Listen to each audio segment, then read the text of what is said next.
Hari ini kalau masyarakat meminjam uang ke bank, sisanya kita yang bayar. Kira-kira gimana caranya, Pak? Ya. Masih bagus ya hubungan dengan Pak Gubernur ya?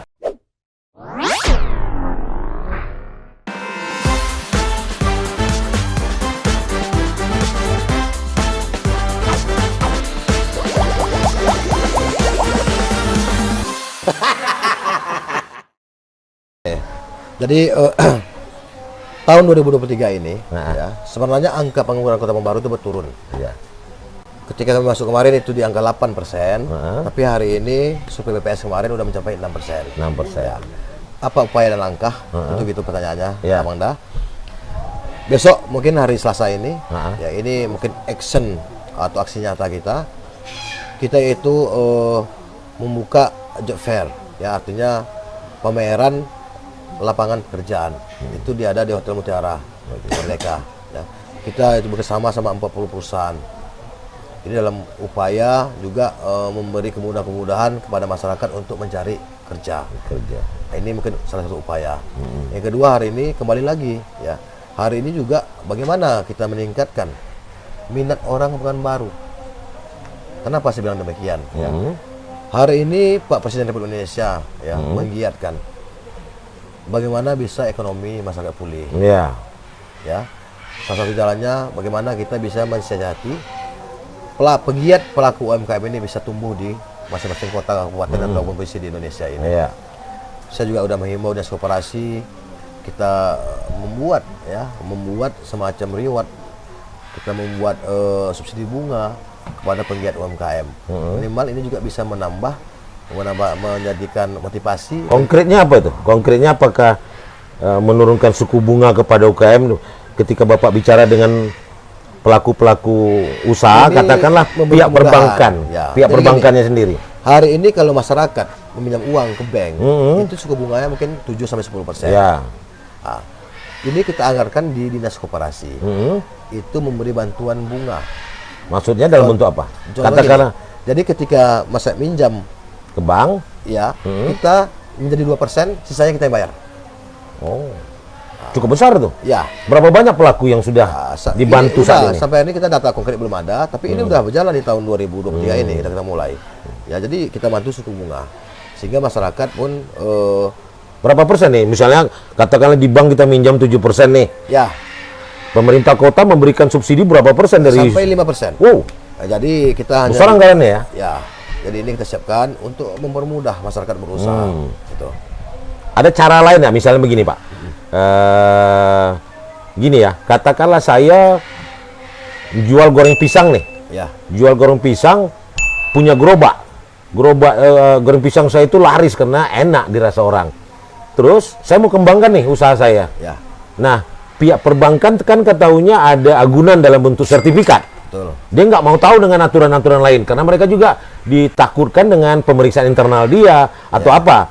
Nah, mereka kan khawatir. Nah, ketika dalam bentuk SKT atau apapun namanya yang tidak dalam bentuk sertifikat, pihak bank itu kayaknya menolak. Sementara ini mereka udah gerobaknya sudah cukup laris nih, mereka punya tapi nggak bisa. Nah, apa upaya misalnya mohon maaf nih, di SIA itu ada semacam memberikan bantuan pensertifikatan tanah bagi masyarakat miskin yang memang punya usaha. Apakah itu juga akan dilakukan hal yang sama dengan pemerintah kota dalam rangka kita mengangkat UKM-UKM kecil ini yang tidak terpantau tapi dia memberikan kontribusi nyata. Jadi artinya pelaku-pelaku ini dia mendapatkan akses permodalan ke perbankan. Nah, akses ini yang mereka nggak dapat nih. Kira-kira gimana caranya, Pak? Ya. Konkretnya? Mungkin hari ini kalau untuk itu kita kota belum ada, ya. Tapi setidaknya Kota Pekanbaru tahun 2003 ini kita menyiapkan wadah. Wadah itu wadah untuk mempromosikan produk UMKM Kota Pekanbaru. Oh.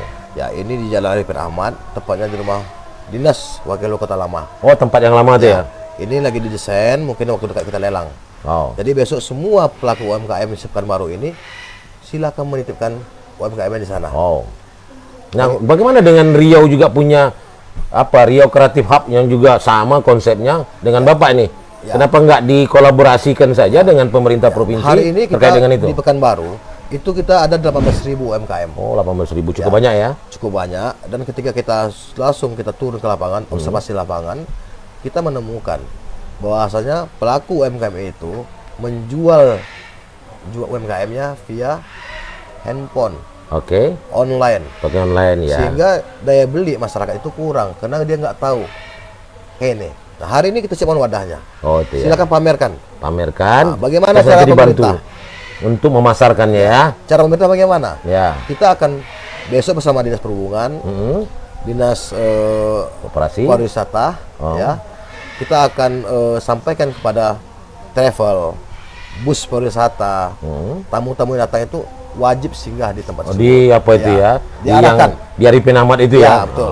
Gerai UMKM Kota Pekanbaru. Ya, Nusa ya, Kambangan. ya, ya, ya. Itu cara-cara kita bagaimana bisa melariskan, melakukan, mempromosikan hasil UMKM Kota Pekanbaru. Ya. Terus gini Pak, ada nggak upaya ketika misalnya UMKM yang berhasil ini dia punya bapak angkat? Bapak angkat katakanlah sebanyak ini perusahaan yang ada di Pekanbaru, tentu mereka bisa jadi bapak angkat Ya, untuk itu ini gimana nih? Paham. Nah, jadi gini, Nah. kita kemarin udah pernah mengumpulkan perusahaan yang ada di Pekanbaru, ya. Yang pertama hari ini kita ingin bagaimana perusahaan yang berdomisili di Pekanbaru ini bisa merasa memiliki kota ini. Nah, itu dia. Caranya bagaimana? Kami minta agar perusahaan menyentuh Ya. yang namanya pendidikan, Iya. ya, yang namanya kesehatan, Iya. infrastruktur. Bahkan sekarang kami minta UMKM itu menjadi bapak stunting, misalnya ini, dan juga bapak UMKM. Ini kita akan segera membentuk forum CSR Kota Pekanbaru. Oke. Kita udah ada pertemuan kemarin pertama, tapi ini akan kita segera mendudukkan siapa ketua CSR. CSR-nya ya. Nanti baru kita sama-sama. Karena yang namanya pemerintahan itu tidak bisa sendiri untuk mengurus. Ya, mesti didukung seluruh Ya, stakeholder yang ada di Pekanbaru ini ya. Itu pemerintahan, Ya. itu perusahaan, Ya. dan juga masyarakat ini harus semacam Ya. lingkaran yang harus sama-sama Iya. mengisi kota ini. Saling membutuhkan, saling mengisi ya. Betul, ya. Oke, di lingkaran itu. Oke, Pak, ini udah berapa lama nih kita sudah berjalan? 30 menit masih ada waktu ya. Oke, Pak. Bapak sudah cerita banyak hal terkait dengan mengatasi sampah, UMKM apa semua. Nah, terus saya ingin tanya, dengan selama 1 tahun ini program-program apa aja yang sudah Bapak siapkan sehingga nanti Pekanbaru ini bisa menjadi yang kita sebut apakah itu nanti tidak tahu saya Bapak punya tagline apa, tapi yang jelas sekarang sudah ada Pekanbaru Madani. Kalau dulu namanya Pekanbaru Kota Bertuah. Tidak tahu kalau Pak PJ ini pingin Pekanbaru ini jadi kota apa nih? Oke. Tidak tahu saya ini. Ya. Tapi ini kan perlu disampaikan juga ke masyarakat. PJ Wali ini pinginnya apa sih sebenarnya? Orang tanya-tanya, apakah dia masih meneruskan yang lama dengan tagline-nya Madani, atau Bapak punya Pekanbaru yang cerdas, atau Bapak Pekanbaru yang terbilang, atau apa? Kita juga tidak tahu nih. Ini Bapak nih tentu ada program-programnya sehingga yang Bapak banggakan ke depan. Ini program saya ke depannya ini. Terus saya pingin Pekanbaru ini tagline-nya ini ke depan. Nah, kira-kira apa tuh? Baik, ya. Hari ini program saya dulu ya. Ya. Ketika saya dipercaya sebagai pejabat oleh kota, yang pertama saya lihat adalah pelayanan dasar, ya, sektor pendidikan, kesehatan, Ya. ya, dan infrastruktur. Yang saya anggap hari ini pandangan saya itu belum bisa sesuai yang kita harapkan. Ya. Makanya kami bersama tim pemerintah Kota Pekanbaru bersama dengan OPD kita cetuskanlah program yang bisa menyentuh pelayanan dasar. Iya, sambil minum ya, Pak. Oke. Pak PJ ini. Oke. Kita kalau bual-bual gini kalau tak minum haus rasanya. Silakan Pak PJ. Nah, jadi program kita tahun 2003 ini udah launching. Yang pertama itu adalah program dokter on call 24 jam. Dokter ya untuk kesehatan ya. Kesehatan. 24 jam yang ya. dikenal dengan kurma manis. Kurma manis. Kurma manis artinya apa tuh? Kunjungan rumah masyarakat hidup sehat. Kurma manis gitu ya. Kurma manis. Kurma manis. Ya. Nah, jangan lupa tuh kurma manis. Kurma manis. Nah, ini Tapi kurma pahit tidak ada ya? Tidak ada. Kurma manis. Apa sasarannya? Ya. Ya. Kita ini ada 15 kecamatan. Nah. Ya. Yang boleh dikatakan tidak semua kecamatan itu berada di posisi tengah kota. Oke. Banyak yang di Pinggiran ya, pelosok ya. sebagainya. Hasil observasi ke lapangan, Iya. banyak kita temukan adanya rumah orang tua yang besar, tinggal sendiri, tidak punya kendaraan, rumahnya mewah, anaknya udah ikut suami, tinggal sendiri di rumah. Ya. Ada juga kesempatan lainnya itu memang dia orang susah, tidak punya kendaraan. Ketika sakit harus dulu menunggu bokar, menunggu antaran dari sahabat, dari tetangga dan sebagainya. Makanya kita siapkan dokter ini standby 24 jam di puskesmas. Puskesmas ya. Hari ini ketika masyarakat sakit, silakan telepon puskesmas terdekat. Kontak 112.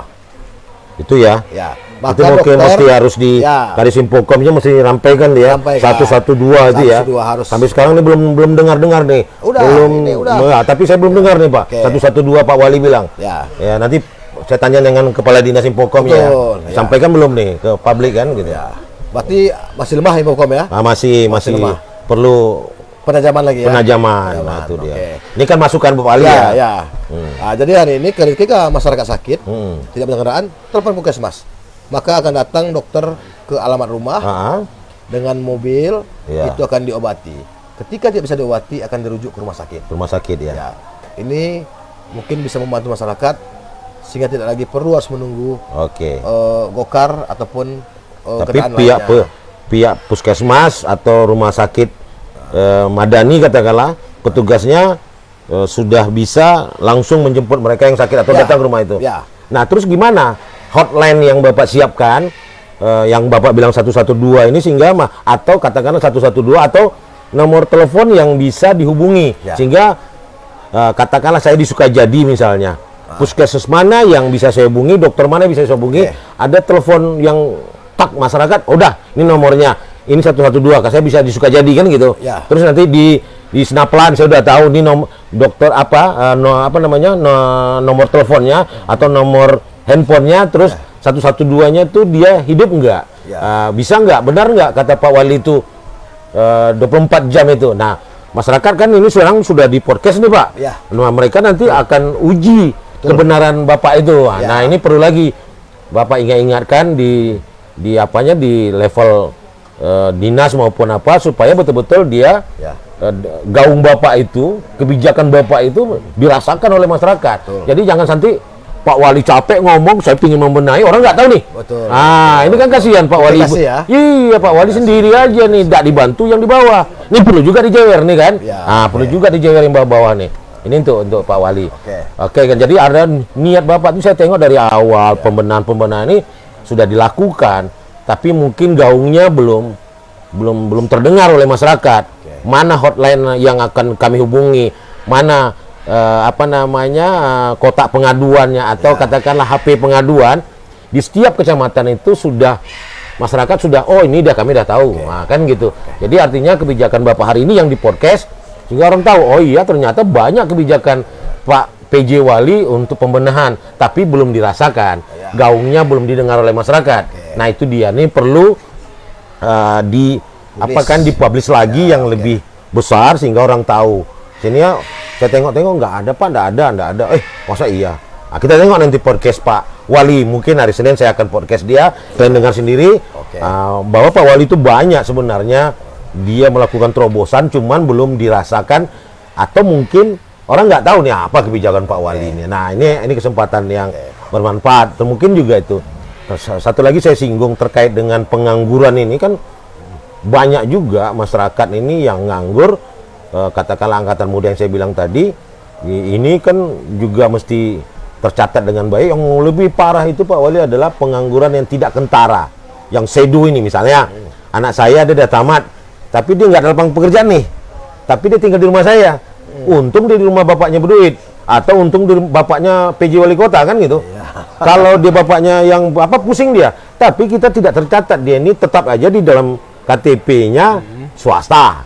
Padahal dia pengangguran udah tamat nih kan gitu Pak, nggak mau ngaku dia. Inilah perusahaan-perusahaan ini gimana upaya Bapak nih melihat pengangguran terselubung ini dengan pendataan yang baik. Koordinasi kemana bagusnya Bapak untuk bisa mendata sehingga tahu nanti langkah konkret Bapak untuk mengatasi orang-orang yang kalau dia pencari kerja Bapak bisa tahu lah di job fair nanti mereka daftar.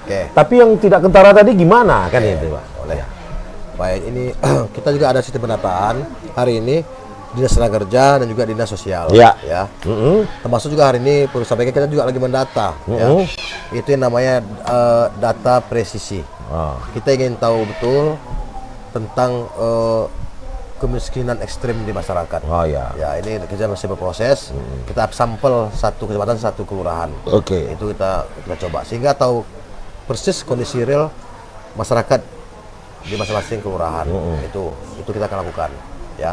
Tapi ini saya ingin nambah Bang YP, saya juga perlu sampaikan, ini juga untuk 2023 ini, Pekanbaru menyiapkan yang namanya beasiswa. Beasiswa ya? Beasiswa untuk anak-anak Pekanbaru yang orang tuanya tidak mampu. Oh gitu. Dan juga anak Pekanbaru yang berprestasi. Sehingga ini mungkin bisa memberi motivasi kepada anak-anak kita untuk terus berprestasi. Ya. Yang ketiga juga ada program kita hari ini memberi santunan kematian kepada orang yang meninggal dunia. Apa gunanya? Karena tidak semua masyarakat ini ketika meninggal ramai pelayatnya. Ya. Orang yang kaya mungkin penuh karangan bunga. Ya. Betul kan? Ya. Orang yang miskin belum tahu 10 orang hadir ketika Ya. dia meninggal. Tapi hari ini pemerintah ada. Ada ya? Pemerintah akan bantu satuan 1 juta rupiah kepada Kaya. orang yang tidak mampu. Nah, kebetulan sepupu saya meninggal tadi, dia susah. Tapi apakah dia terima 1 juta apa enggak? Saya nanti saya cek Silakan lagi. laporan ke lurah. Siap. Ya. Jadi berarti Lurah. artinya masyarakat tahu nih, Ya. bagi yang susah dapat kemalangan, Betul. dia akan dapat bantuan. Ya. Nah, ini mungkin juga perlu dicek Tulis, ya. ya. Ya, Pak Wali. Nah, ini terakhir nih Pak Wali. Sedikit terkait dengan pedagang-pedagang pasar ini. Sudah ditata, ada pasar, ada apa, ternyata juga badan jalan dia makan untuk jualan. Apa upaya Pak Wali menertibkan pedagang-pedagang yang masih menggelar dagangannya di sepanjang jalan? Contohnya Jalan Sago, tadi saya mau masuk tempat sepupu saya meninggal, nggak bisa apa-apa nih. Karena memang di sampai tengah jalan. Nah, ini jalan atau tempat pedagang? Terus satu, yang kedua di jalan pasar itu sebelah apa? Jalan apa itu? Jalan itu sebelah pasar yang bertingkat sekarang di Sudirman itu masih ada ruas jalan yang memang pedagang isinya. Padahal itu kan juga masyarakat, mereka punya hak loh. Ini jalan yang dibangun pemerintah, kami perlu lalu. Terus ada pedagang kan mengganggu kami. Nah, ini upaya Pak Wali nih sebelum kita mengakhiri ini, Pak. Silakan, Pak. Jadi untuk menangani pedagang yang berjualan tidak pada tempatnya. Siap. Ya. Tadi saya lupa saya sampaikan, itu kita ada satgas, ya. Satgasnya itu lengkap, Bang. Jadi satgas untuk kebersihannya ada, satgas untuk tenda birunya ada, ya. Memang hari ini itu baru kita laksanakan. Ya, kemarin udah kita mulai, kemarin razia, ya. Termasuk hari ini juga kita di satgas itu ada satgas LGBT juga ada, Pak. Oh, LGBT ya. LGBT ini penyakit yang susah diprediksi. Sekarang lagi ramai nih ya. Lagi tren pembicaraannya. LGBT. Udah dua kita gini ya kan, ini kan normal ya, totonya LGBT. Memang ini gejolak yang tidak pernah bisa dilihat ya. Itu kita tim satgasnya. Ada ya. Tapi kalau upaya itu ada. Tapi memang tidak gampang seperti yang kita pikirkan. Bagaimana menertibkan orang berjualan. Nah, itu dia, Pak. Saya menghimbau kepada pedagang di Kota Baru ini ya, mudah-mudahan bisa ikut aturan pemerintah Kota Baru. Artinya kita boleh mencari uang, tapi jaga juga lah. Atau gini Pak, nggak ada upaya misalnya, udahlah mereka harus direalokasi ke tempat yang mereka bisa jualan, terus jalan itu bisa dimanfaatkan. Di satu sisi kita kasihan dengan masyarakat, tapi di sisi lain juga masyarakat lain juga akan mempertanyakan, ini kok dibiarkan gini orang dagang, tempat sudah dibikin secantik mungkin, nah kok masih ada jualan, ada apa gini, kurang tegas kah Pak Wali sekarang? Nah, ini pertanyaan mendatar nih, Pak. Silakan Bapak nih. Silakan. Kalau itu kan saya mulai bersama Satpol PP. Kemarin kita udah razia itu di Jalan Seberantas. Karena ada gerobak yang udah sampai ke jalanan. Nah, trotoar kan? Trotoar jalan. Kemarin kita ada razia juga di Jalan Sudirman. Tepatnya di depan DPRD. Di depan dinas seberang dinas pariwisata. Yang sebelah pasar itu gimana, Pak? Yang pasar Jalan Sudirman, pasar pusat itu yang bertingkat bagus itu. Itu Agus Salim itu gimana itu, Pak? Ini Agus Salim. Itu di bertahun-tahun kayaknya. Kita tahun 2003 ini ada dua konsep ya. Yang pertama itu kita membuat di sebelah MTQ itu sebagai Pekanbaru City Wall. Itu akan kita rapikan. Ini tahun ini kita lelang itu. Nanti di situ ada pusat UMKM ya. Juga tempat keramaian masyarakat. Ya. Yang kedua kita lagi mendesain itu Jalan Agus Salim. Agus Salim, itu dia. Dulu kita pusat punya kemacetan juga tuh kan. ya, semacam apa namanya itu ya, tempat berjualan itu khusus berjualan. Tapi itu tempatnya kita rapikan. Ya. Nah, tapi sampai hari ini memang kemarin kami udah diekspos sekali. Kayak mungkin cara-cara ciamplas ya. Ya. Dibuat Jadi gitu. memang kalau Malioboro begitulah Nah, cara ya. kita ya. Nah. Cuman masih ada debatable kemarin di mana kita ingin kalau malam dia jadi tempat kuliner, pagi jadi pasar. Oh, gitu Tapi ya. ini mungkin belum duduk permasalahannya. Ya, Kita juga sama masih APSI dalam juga. sebuah pengkajian ya. Pengkajian. Mudah-mudahan Karena biar itu tertata dengan rapi. Mudah-mudahan dalam waktu dekat nih. Kira-kira berapa lama nih Pak? Kan masyarakat nanya-nanya juga. Ya. Berapa lama nih? Dari dulu kayak gitu juga. Nih yang baru masih juga Ya. memanfaatkan Agus Salim nih. Ya, memang- Kira-kira berapa lama Bapak butuh waktu nih? PR-nya terlalu banyak bang ya. Ah, gitu tapi ya. kita tetap berusaha. Tapi kemanapun masyarakat bertanya nih. Masyarakat bertanya. Ya. Betul, ya. Nah. Tapi kita pelan-pelan ini kita benahi ya. Berapa lama target Bapak nih Pak menyelesaikan ini? Kalau target ini saya susah berjanji ya. Saya nggak berani berjanji bang. Ya, kita nggak berani berjanji. Oke. Takut bohong. Tapi pada prinsipnya hari ini kita udah rapat-rapat sama Perindak, Oke. sama asisten 2 kemarin juga Pak Sekda. Ya. Kita juga udah pernah expose desain kemarin. Ya. Yang malam itu pusat kuliner. Ya. Pagi pasar. Pagi pasar ya. Tapi ini belum ketemu. Ya, Karena pastinya. tidak mungkin rasanya pagi pasar malam menjadi Ya. kuliner. Pasti berserak. Iya, Nah, tapi ini- paling tidak kan paling tidak Bapak sudah berikan semacam grand design ya Grand design, betul. kepada Ya. masyarakat. Saya itu pinginnya begini, saya pinginnya begini. Dan itu secepat mungkin Bapak berikan target kepada bawahan. Saya pinginnya diselesaikan ini cepat ya. Saya kira itu sama Pak ya. Sama. Bapak pingin. Terakhir Pak, ini udah berapa waktu lagi? Tinggal oke ya. Ini terakhir nih. Masih bagus ya hubungan dengan Pak Gubernur ya? Bagus. Ah, ini yang kita suka nih. Masih bagus. Terima kasih Pak.